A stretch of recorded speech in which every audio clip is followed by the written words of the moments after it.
Բարև ձեզ հարազատներս, այսօր ընկերուհիս շուտ է գնացել տուն, յոգայի շուտ է գնացել, այսօր մենակ քայլեցի ու ասի լավ, ու մտքեր չունեմ, որ խոսեմ, ասի բայց լավ, այսքան ժամանակ ունեմ դեռ մինչև աշխատանքի գնալը, ոչ մի միտք չունեմ ասելու, ասեցի լավ, հաշվի, որ վաղը ինտերնետ էլ չի լինելու, այսօր ամենավերջի բանն է, որ պետք է ասես մարդկանց, ու ինչ կասես։ Մտածեցի ու ասում եմ, որ եկեք մենք մեզներ ենք, այս այնքան կարևոր բան է, որ մարդ կարողանա իրեն ների, իր արածների համար, այդ ինչ վատ բաներ անում ենք, այդ քարե, մեշուկ, ոնց որ մի մեշուկ մեջքներից կախած, այդ քարերը հավաքում ենք, ու հետներս ամբողջ կյանքներս տանում ենք։ Ու այդ մեշոկը ու դա պետք չի անել, որովհետև Քրիստոսին դրա համար խաչել են արդեն։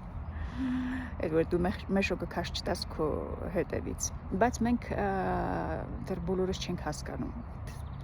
Մտնում դրա մեջ, այդ ինֆորմացիայի մեջ, հասկանանք, զգանք այդ ինֆորմացիան։ Ուրեմն վատ բաներ անընդհատ անում ենք, վատ բաներ անելը ամենահեշտ բանն է, ամենահեշտ ճանապարհն է վատ բաներ անելը։ Գողություն անելը, կարամ ամեն օր մտնեմ սուպերմարկետ մի բան գողանամ, նենց լուրջ դեմքով, որ վերջ տարվա վերջում էլ ինձ տարվա հաճախորդ հանեն, ասեմ ես ինչ լավ, հաճախորդերս ինչ լավ, առևտուր անում, մշտական, ամենահեշտ բաները, սխալ բաներն է անելը, սուտ սուտ կխոսեմ, որ ես ինքս է կհավատամ, որ ինչ է, սխալ ճանապարհը ամենահեշտն է մարդու համար, բայց պետք է ընտրենք ճիշտ ճանապարհը գնալը ու ճիշտ ճանապարհն էլ անգամ ընտրում ես, անընդհատ սխալվում ես, ընկնում ես, սայթակում ես ու մարդը այդ սայթակելիս մի անգամից չի ընդունում, որ ինքը սայթակեց, այդ ժամանակ է քարը ընկնում մեջքի վրա, չի ընդունում, ասում ես մեկն էր մեղավոր, բայց իր գլխի մեջ այդ ինֆորմացիան կա, որ ինքն է արել ու ինքը դա ոչ միտեղ չի գնում, դա արդեն մեջքից հետ կպած քար է ավելորդ, որին դու տանում ես հետդ, իսկ եթե կանգնենք, ընդունենք այդ սխալները, գրանք խոստովանենք, հոգևորականներին Աստված կարգել է, իրավունք է տվել, որ իրենք կարող են Աստծո փոխարեն մեր մեղքերը մեզներ են, մենք կարևորը մենք ընդունենք այդ մեղքը, նենց կարևորը մարդ ընդունի, որ ինքը սխալ է արել, գնա հոգևորականին ասի, այսա սխալ եմ արել, ու Աստված ներում է, հաստատ ներում է, Քրիստոսին տվել է քո մեղքերի համար, որին արդեն խաչել են, ամեն ինչի համար, տանջել են, խաչել են, ու հարություն է արել։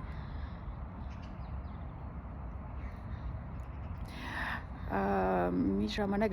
երբ որ ժամանակ ունեի, լսում էի Դմիտրի Բիկով վերլուծաբան է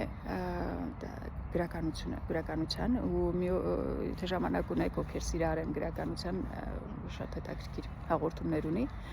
ու մի անգամ ինքը վերլուծում Վայնայի Միրելը Տոլստոյի Կռիվ եւ պատերազմ եւ խաղաղություն գիրքը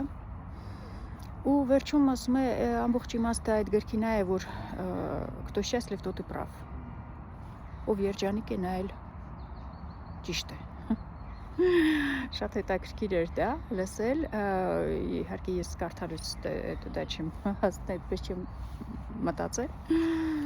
բայց հետաքրքիր բան է, որ իրոք մարդ պետք է ցկտի երջանիկ լինել այս աշխարհում, ոչ թե ուրիշի երջանկության հաշվին, սա կարևոր է ուրիշի փոխա, ուրիշի երջանկության վրա չեք կարող մեր երջանկությունը սարքենք, սա հաստատ,